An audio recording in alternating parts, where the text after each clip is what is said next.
I know some of you have experienced the bridal paradigm. You've heard teachings of the bridal paradigm. You've gone through Song of Solomon. But I just want to really, and it's not even necessarily through the class that Maria's teaching. The Song of Songs literally has no end to it. It doesn't matter how much we've studied it, how much we've meditated on it. It doesn't matter how much revelation we have of Jesus as a bridegroom or we as his bride. There's always more. There really is. Regardless of what our experience in the Lord is, if it's little, much, there's always more. And there's always been more in all of history, but right now we're in an exponential season. So there's always more if we always seek him with our whole heart. We're always going to find something in him that we didn't have before, always. It's always been this way. But we're in a generation, we're in a season now where he is revealing himself in a way he's never revealed himself in all of history. And we can only know God to the degree that he chooses to reveal himself. Even though there's always more, we can only have in him what he chooses to reveal. And right now, this generation, and something majorly shifted in 2025, that if we'll seek him, what we gain of him is so much greater than in seasons in the past. And so I had this vision, I had this encounter several years ago where I took one step towards him and he took like 1,000 towards me. And he said, as we come closer to, he says, as we come closer to my return, what you will get when you sow, when you seek, the return on it is going to be so much greater. And so I believe that we're in the beginning of that kind of season, that maybe in the past you sought him, and this is only just an analogy, but you took one step, he took 10 towards you. And so you did encounter him, you did find him, but now he's so rewarding with himself that is the greatest reward. There's nothing greater than when he gives us himself. He doesn't withhold any good thing from us. And the greatest good thing there is him. And so there's a place now where if we'll take the time, if we'll fast, if we'll seek him, if we'll pray, if we'll meditate on the word, if we'll go deep, even in the areas where we've already done it before, I truly believe, and I don't believe it, but I'm actually experiencing it. There's such a greater return on what we sow now. You know, it's that latter rain, it's the latter harvest, it's the reaper overtaking the sower. We're in that generation. So I just want to really encourage everyone, no matter where you're at, he is a rewarder, Hebrews 11. He is a rewarder of those who diligently seek him. And he rewards with himself above all else. Because faith is to believe that he is. And faith is to believe that he will reward you if you seek him, that you will encounter him, that you will know him. Now, because of that, man, the enemy is fighting. Oh my goodness. He doesn't care what you do as long as you're not seeking God. He will keep you so busy with ministry. There'll be one thing after another, after another. It's good. It's like, it may even be things that you've been praying for, believing for. Wow, look what's happening in the church. Look what's happening, what's going on here. And I don't want to miss out on this. I've been waiting for this. And I'm not necessarily saying that's the enemy, but the enemy will use those things to distract us from the secret place, from the place of intimacy, from the place of rest, this place with him that he needs. And here's the problem is the bridegroom is going to come. There's multiple levels of revelation to the 10 virgins. But the bridegroom is going to reveal himself in a way that he never has before, in and through his bride, to his bride and through his bride. And there's so many that because they've been so busy ministering, they didn't buy oil. They didn't get extra oil, that are going to miss the greatest time of him using them in all of history.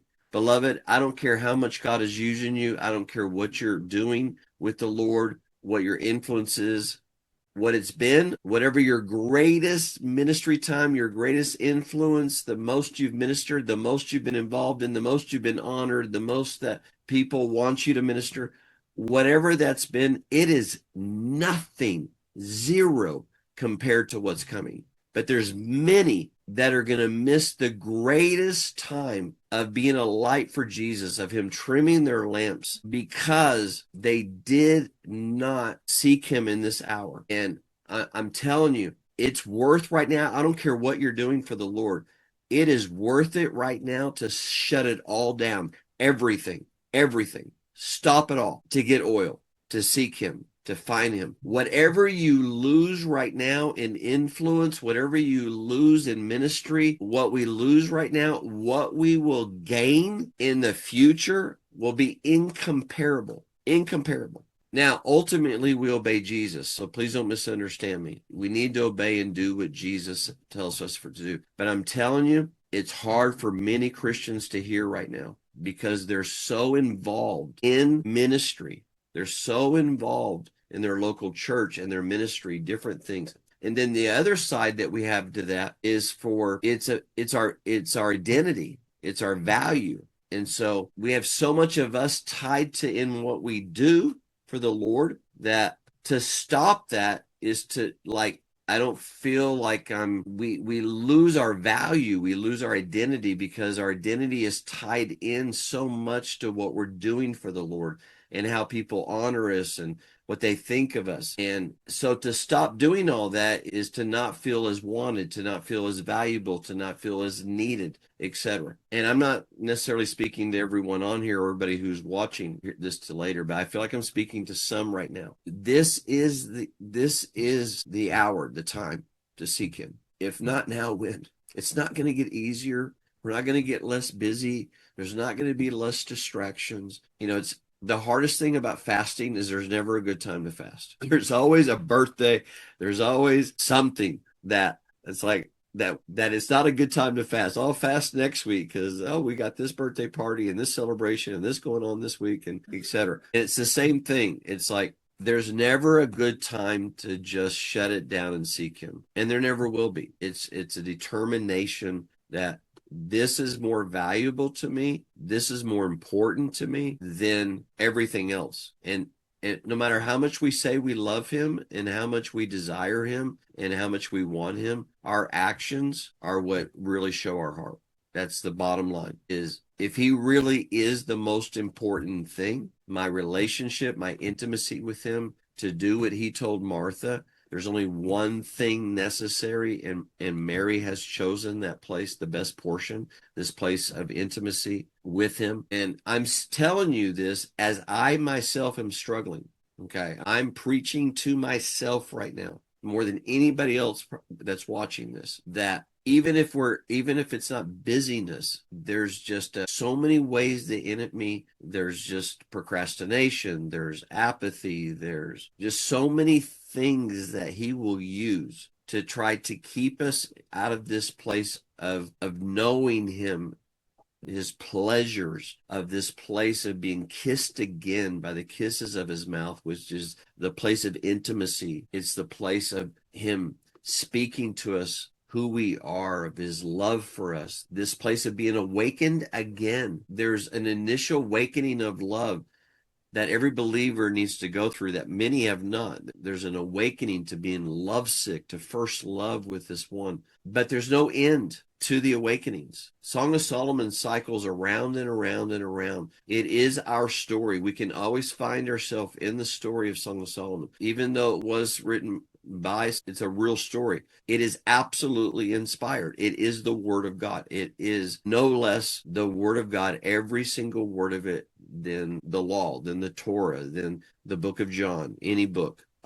It is absolutely God speaking to his family, Jesus speaking to his bride in this. And so I'm kind of talking a long time, and I'm sorry, but I'm preaching now, but we're in such a critical moment right now. Things are going to begin to shift so fast, and we've got to be ready. We've got to have oil. We've got to be ready to run with him, but we can't run with him in the way that we're going to need to run with him telling you, we're going to need to run in a way that no generation has ever run before.